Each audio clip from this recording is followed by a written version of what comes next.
coming back to CAGE. CAGE stands for Citizen Action Group on Enforced Disappearance. We formed this working group on the 5th of May this year. And this was after we have been following up closely with what was happening and waiting to see if any breakthrough will take place, whether the authority will solve the crimes committed against these people. But when we saw that nothing was happening, we decided to form CAGE and had a press conference to launch it on the 5th of May. But before I go into some of the details and reasoning behind and our concerns behind this issue of enforced disappearance, it will be good to play the video, which I believe is the single most important evidence, to point the finger that the state, the government, has a hand behind this abduction. This video was of the abductions of Pastor Raymond Cole. It was CCTV footage of houses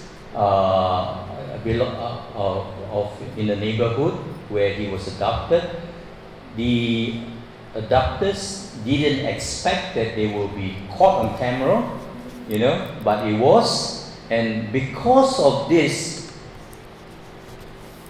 video, this issue took a different turn. People became extremely concerned. So let's take a look at this 2-3 minutes video.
Okay, so that was what happened, and this compilation of footages they were compiled, collected by family members and friends. You know, about I think a week after the incident, when there was still no breakthrough from the police and no updates from the police, the families and friends actually went to the neighborhood where the abduction took place and asked the houses and managed to gather this together. And somebody, we do not know who, put this together and leaked out to the public. And I think this is the thing that I think really raised the concern, because apart from that, people thought it's just another kidnapping cases, and there are so many news every day, and eventually people forget about this. But because of this video, people are still aware of this and very concerned. Now, Pastor Raymond Cole is 62 years old, and he was abducted on the 13th of February this year, 2017. That's 5 months and 4 days since his abductions. No news, no breakthrough in the investigation, and Pastor Raymond is the founder and running this NGO called Harapan Community, an NGO that was helping people living with HIV, single mothers, drug addicts in the Petaling Jaya area, and serving the poor and the needy in Malaysia. So that's what he was doing up to the point that he was taken. After Pastor Raymond was taken, I began to follow very closely from the beginning. I do not know him personally. I have heard of him, but I have never met him.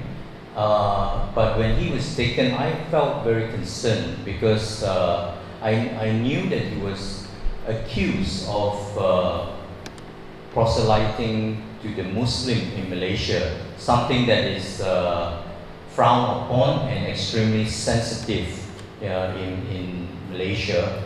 And I felt that there might be a connection. So I followed the case very, very closely, and during the early first few days, I even managed to get a number of Pastor Raymond's son, Jonathan, and message him and say that I'm monitoring his father's kidnapping very closely. I believe there's two possibilities for his kidnapping. One is that it was done by religious extremists that were unhappy with what he was accused of doing. The other reason is that the state was behind it. All right.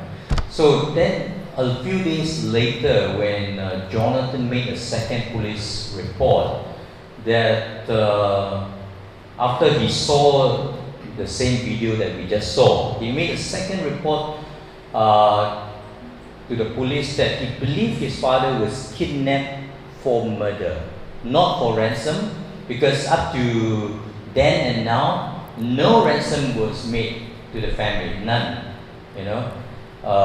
but for murder, because of the professionalism and the people involved in the kidnapping. When he made that, I told him I believe the state was behind it,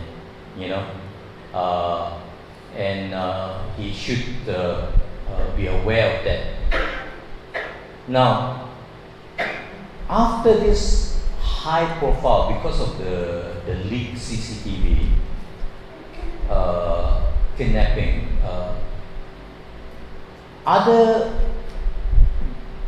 another group of people began to be alerted, and that is the friends and families of Admrl-Gen in Perlis.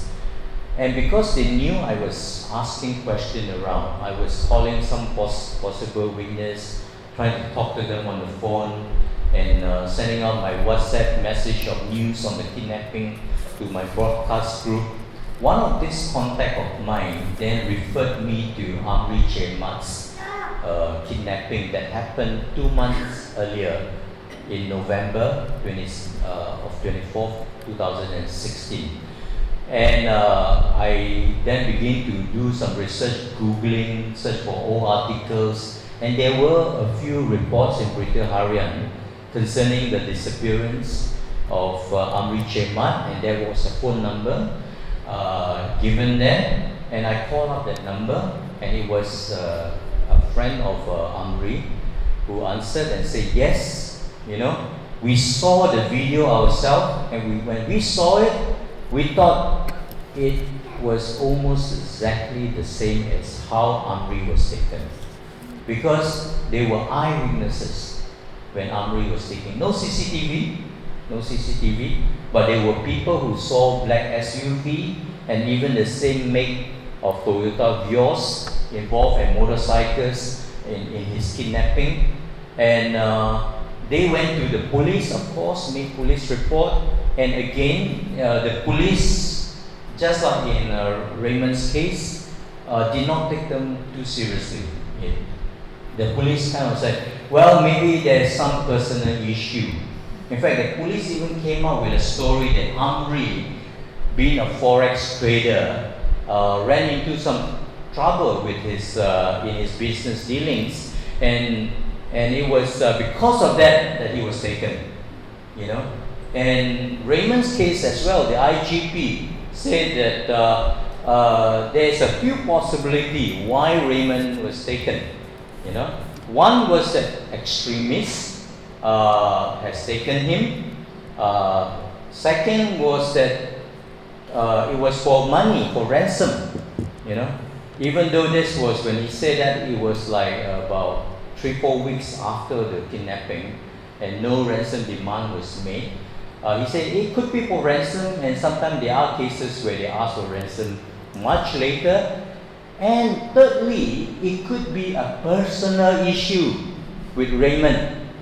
The family need to come forward and be honest with us and tell us, about these things, and putting the blame back on Raymond, So it was the same with Admrl. They did not fully entertain the family members, and after a while, the case went cold for Admrl until Raymond's abduction took place in February.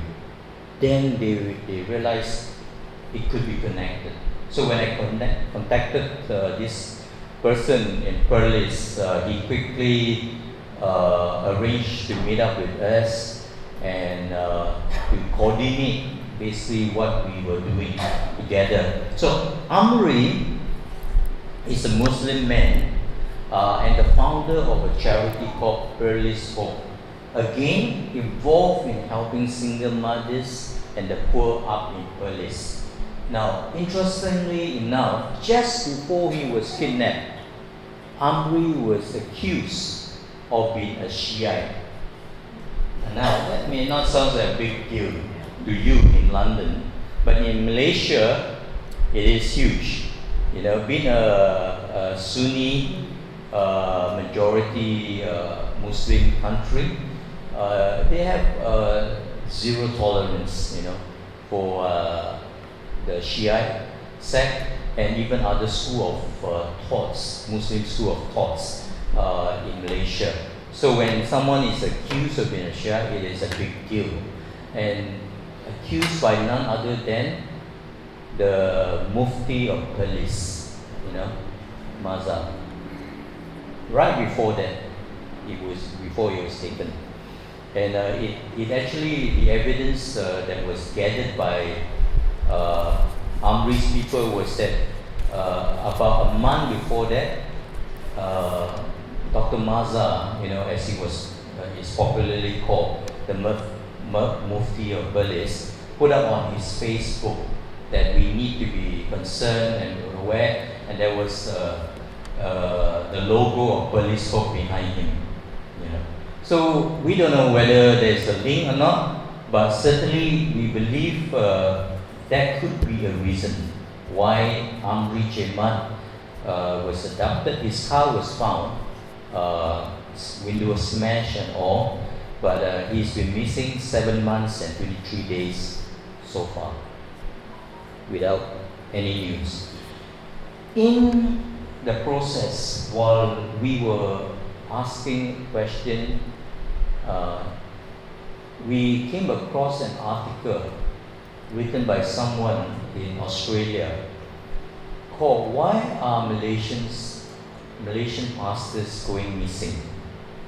And reading through, it was about Pastor Raymond Koh, but he also mentioned, because it was in the plural, pastors going missing, Joshua Hilmi, Pastor Joshua Hilmi and his wife, and he gave a date, 30th November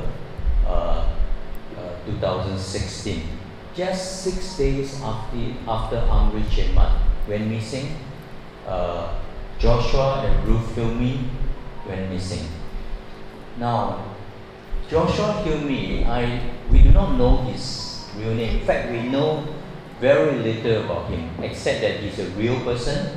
We have interviewed people who knows him personally, and they all agreed that they lost contact with him towards the end of October or November. They just totally lost contact with him and the wife. Now, Joshua is a Malay who converted to Christianity, as far as we know, on his own. I think if you Google hard enough, you will find a profile written by Joshua himself about his journey, how he eventually came to a decision that he wants to be a Christian, and then how he met his wife. We believe the wife is not a Malaysian, but she's an Indonesian Christian from Kalimantan. That's as much as we know. Okay? And they went missing.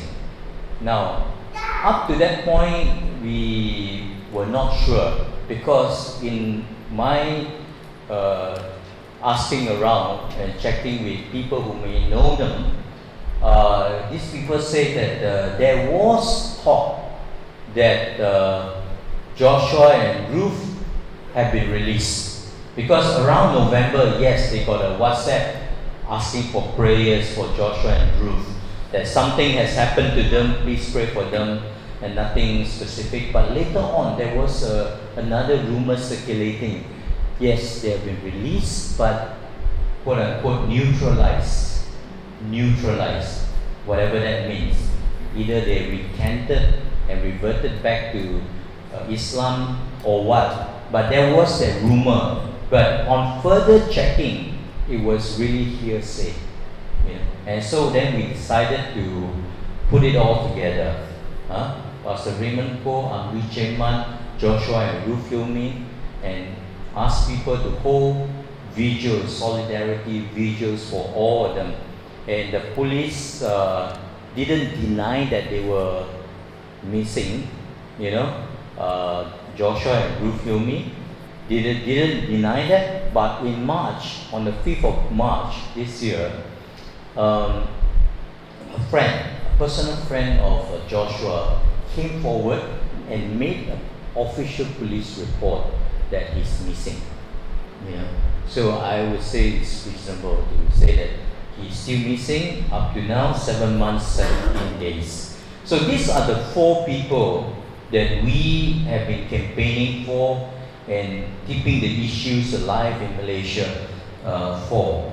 And why we believe that these cases are linked? Number one, they are all minority faith-based activists. It's their faith. And they in Malaysia, they are the minority faith, including Shiites. And that's the link. Secondly, they are not just because they're minority, but they are viewed as threats by some Muslim authorities. Religious authorities are always making accusations against Christian and also against Shiites for trying to proselytize or corrupt the religion. So that's something that we see. And they receive threats before their abductions. Raymond Koh was in 2011 accused of proselyting to the Muslim and a fundraising dinner that he organized at a church, the DUMC church in Petaling Jaya, was raided by the Selangor Religious Authority, and he was taken away by them for questioning together with several other Malay who were attending the dinner. But after the questioning, they couldn't produce any evidence, any proof to back up their allegation, and they were released. But Raymond Koh received bullets in the mail, death threats to him. So that's what happened to Raymond in 2011. And Admrl-Gen, as I mentioned earlier, the religious authority highlighted him as a threat because he was accused of being a Shiite. For Raymond Koh and Admrl-Gen's case, same modus operandi. Okay, black SUVs were involved, and the way they conducted the operations similar. So, but for Joshua, Hilmi, and Ruth, honestly, we do not have a lot of information about them at this stage. So we decided to call a spade because if you saw the video just now, for the first time, you would say that, wow, this was like a military operation, I mean, it was professional, it was efficient, and it was over in less than 40 seconds, and it was well coordinated. It was done in broad daylight. There was no working in the dark or in secrecy. They were bold. They were out in the open. They even stopped traffic, ordered them to turn around and back off and things like that. I mean, I don't think criminals would, do this. These are criminals. It was a crime committed, no doubt. But they acted really like they were the authority. If you saw the video, okay? And it was in the mind of everybody who saw the video, but in Malaysia, most people just keep it in their mind. Very few would dare to open their mouth and say it. But a few people did. I know Dr. Ambiga very early on did say, this is enforced disappearance. The Bar Council also said something to that effect. And then we decided to form CAGE and call it enforced disappearance, a term used in the International Convention for the Protection of All Persons from Enforced Disappearance, Article 3. It says the definition of enforced disappearance: for the purpose of this convention, enforced disappearance is considered to be the arrest, detention, abductions of any other form of deprivation of liberty by agents of the state or by persons or groups of persons acting with the authorization, support, or acquiescence of the state, in other words, directly or indirectly, followed by a refusal to acknowledge the deprivation of liberty or by concealment of the fate or whereabouts of the disappeared person, which place such a person outside the protection of the law. That is the reason why we are so concerned. Now, Malaysia has been a country, ruled by law. There should be a rule of law in any civilized country. There is a rule of law. There is protection of the law for every citizen, regardless, you know. But Malaysia has been a country through the many bad laws that was passed in our parliament and amended in our parliament. Laws has been used to persecute political opponents or people considered enemies of the state, and unjustly confined. We have ISA, and now we have SOSMA, POCA, and different quota detention without trial. We are used to that. Not that we accept it, we still fight it in the court of law. But are we seeing now a new phase, a new development in our country where laws are disregarded totally to deal with opponents? And that is why we say we cannot be silent.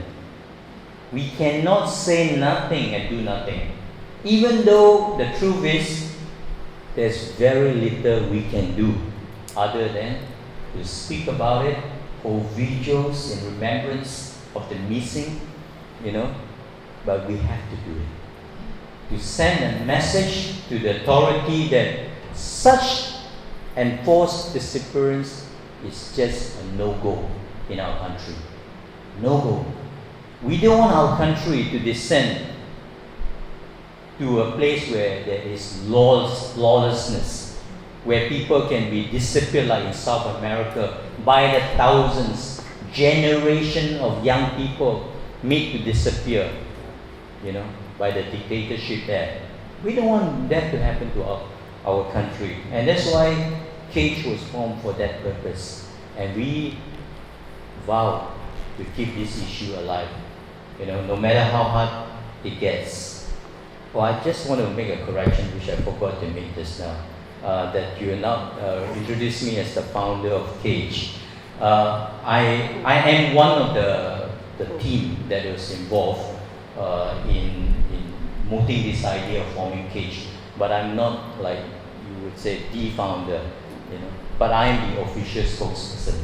Yeah. All right. So why does Cage believe this enforced disappearance? As I said, the key evidence is the CCTV footage. Without that, it's very hard for us to say it is enforced disappearance. With that, you know, people can come to their own conclusion after watching the video. But also, the professional nature of Raymond's and Admrl-Gen's adoption. Not anybody could have done that, you know, the way it was done. It has to be people who are very well trained, well funded, and equipped to do such a thing. No. So that is why. Another reason is the lack of urgency and efforts in police investigation. Are we making a war claim? No. Up to today, in all cases, the police have not made any significant breakthrough.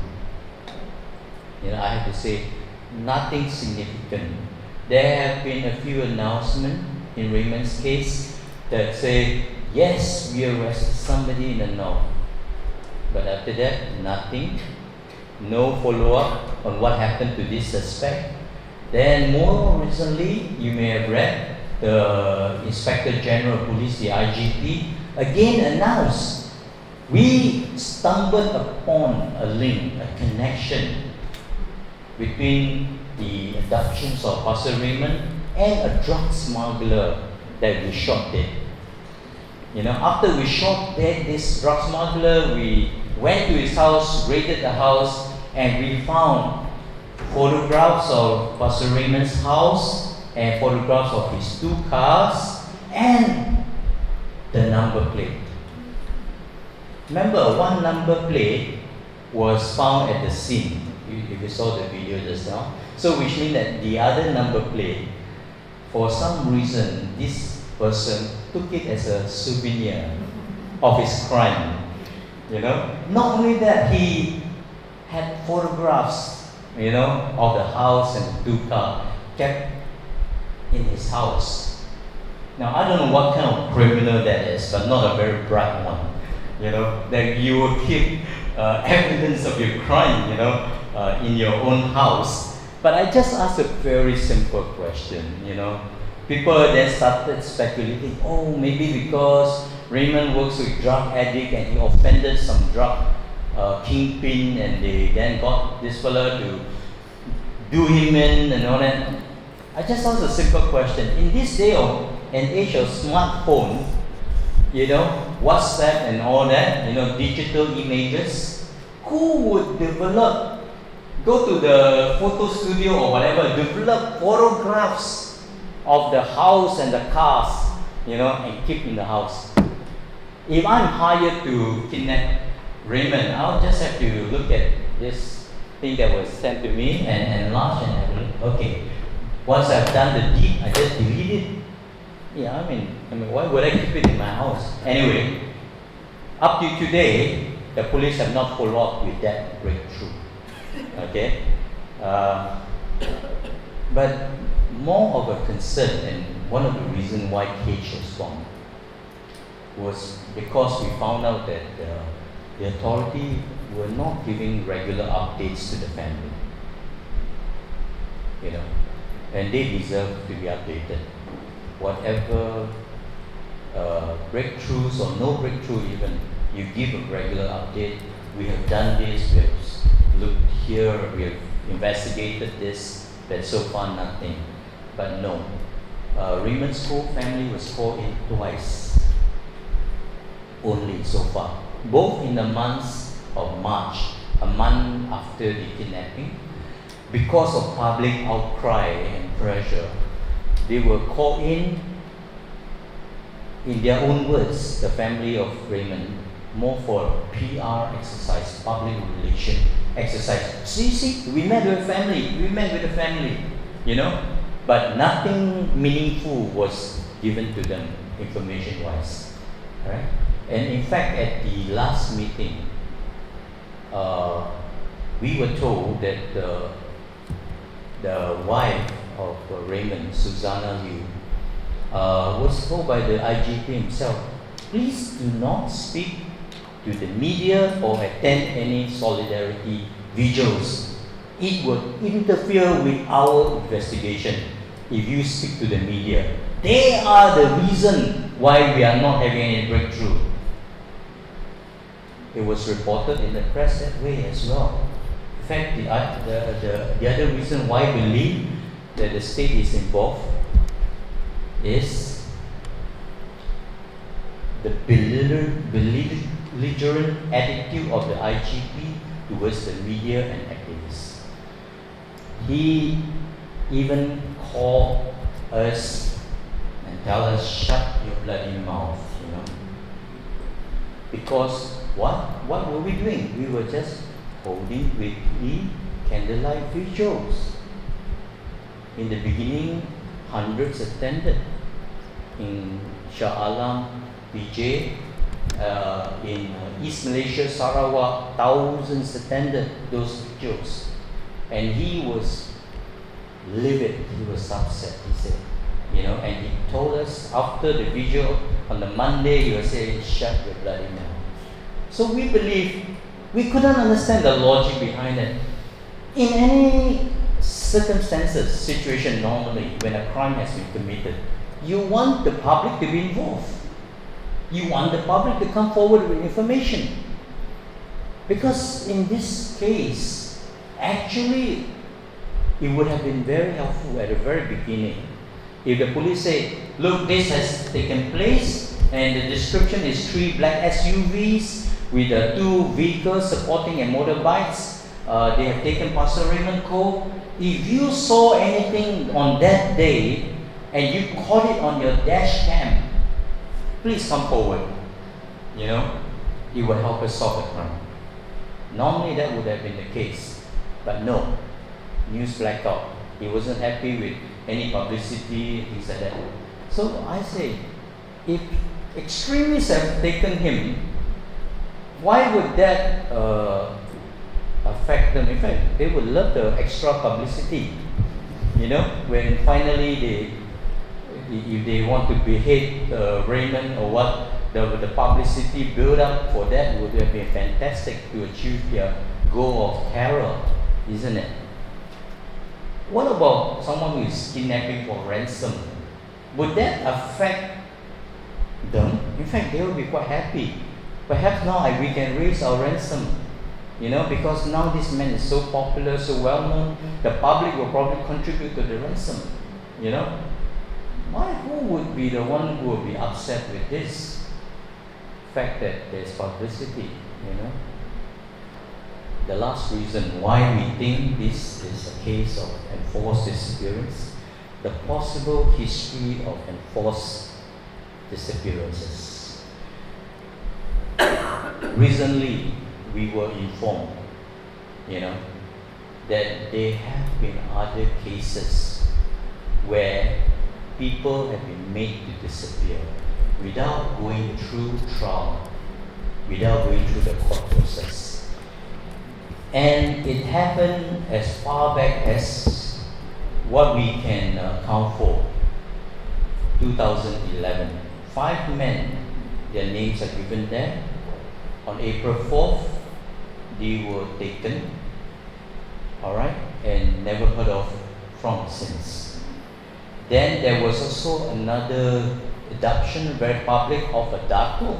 A dato is like a sir, a titled person, very public. It was in Jalan Maharaja Villa, a main street in KL, and he was taken by police, never heard of from since. Then there was 2 men, 2015, Manogaran and Ganesan, was taken from their working place by men in uniform, police. Their bodies were found later, and I'm told this abduction was captured on CCTV as well, and because of that, they apprehended the kidnapper, a policeman, and he is now going through trial for murder.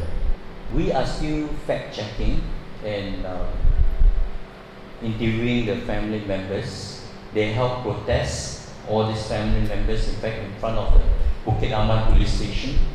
About 200 of them helped protest and demanding answers and things like that. But nothing came out of it. Many are still missing, some are found dead. What happened was that the fact of the matter is that we didn't care. It's not that there were no lawyers. It's not that there were no protests. It's not that the media didn't carry it. We just didn't care because these are gangsters. That's a blunt truth. And because we didn't care, could it have then encouraged them to now target other groups?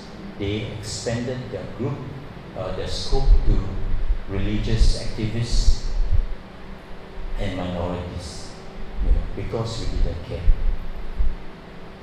Now, we are opening up these cases again in case we are looking into them again. I'm told these are all just Selangor. In Perak, there are even more cases like this, and we are going to talk to the context that we have.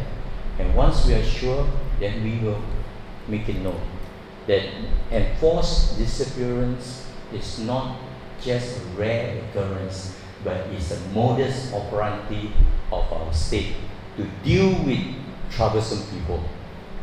But we say that everybody deserves their day in court. That's what justice is about, that you process a person through the judicial system that we have and the law that we have, so that we make absolutely sure before we pronounce a man guilty and sentence him that he is guilty as far as possible, as close to justice as possible on this side of heaven, But that's what we are wanting to do. enforced disappearance, and what happened after our press conference was that very night the IGP tweeted, say their allegation is shocking.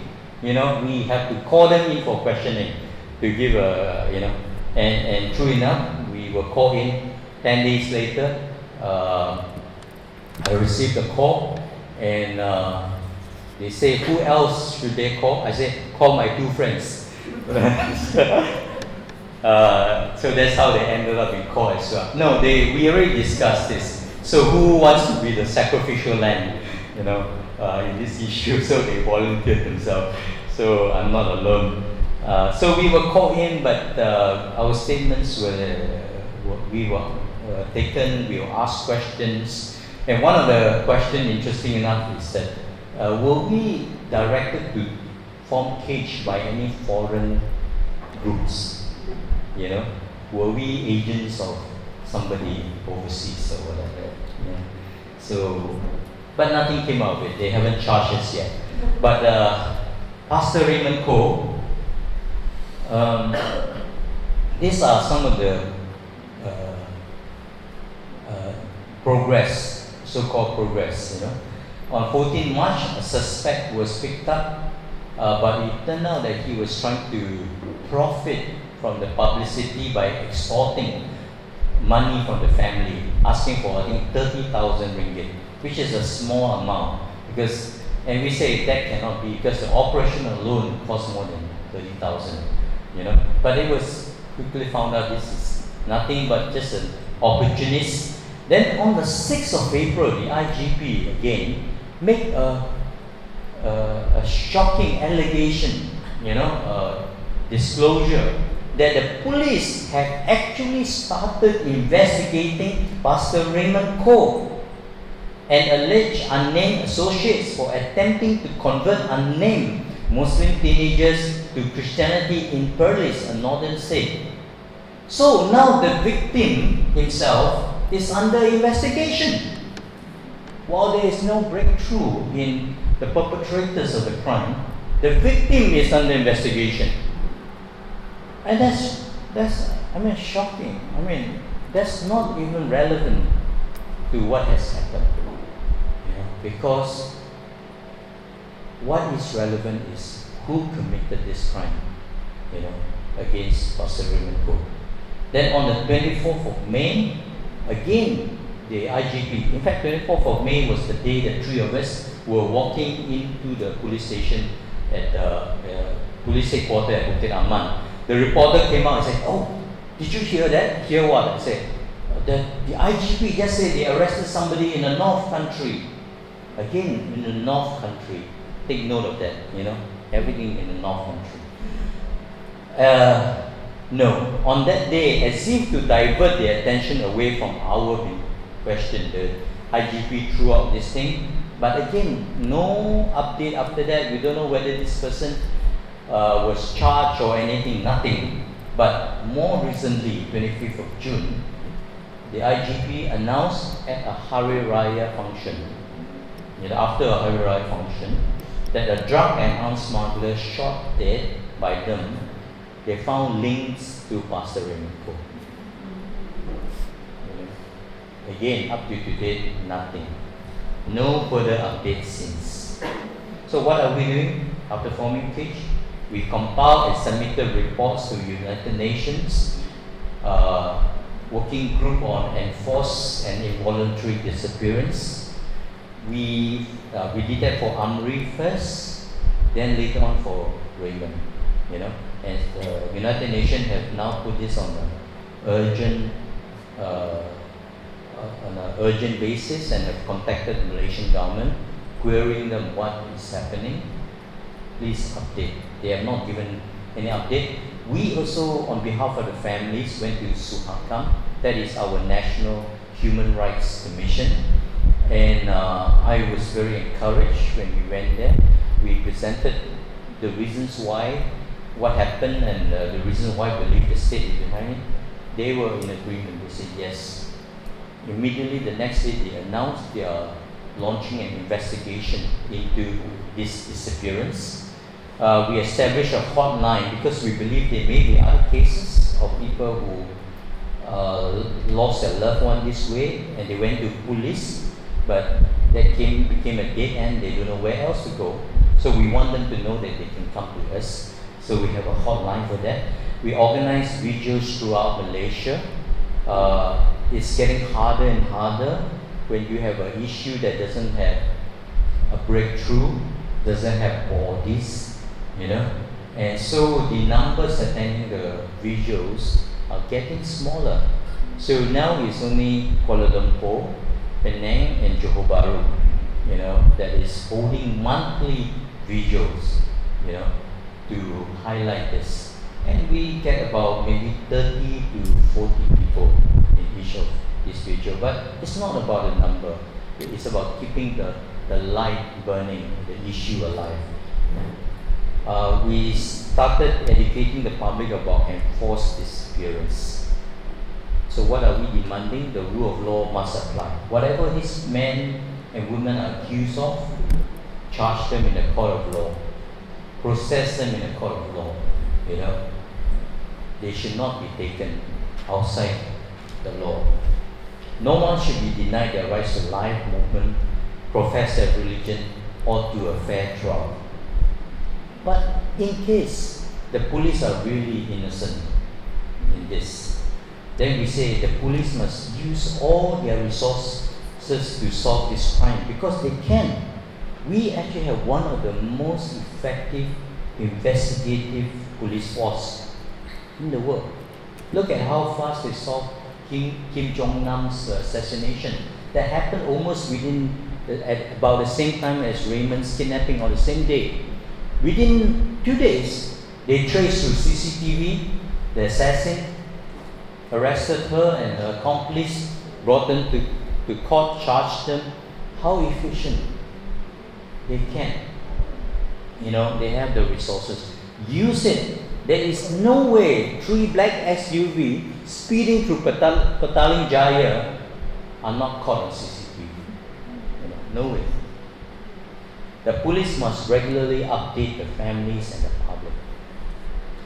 We have to feel for the family. They turn to the only people who could help them, and nothing but silence from the police. So we say, please update the families and the public. So I just want to end by this quote, by Pastor Martin Niemöller. I believe it was during the Second World War, during Nazi Germany. He wrote, he said, first they came for the Jews, and I did not speak out because I was not a Jew. Then they came for the communists, and I did not speak out because I was not a communist. Then they came for the trade unionists, and I did not speak out because I was not a trade unionist. Then they came for me, and there was no one left to speak out for me. We have to know that it is important that we speak up now. We didn't speak up when the gang members, Indian gang members, disappeared, because we didn't care. In fact, some of us even cheered. Shame on us. Shame on us. Now they come for pastors, social workers. And we say, yeah, but I'm not a Christian, why should I care? I'm not a Shiite, why should I care? By the time you care, it may be too late.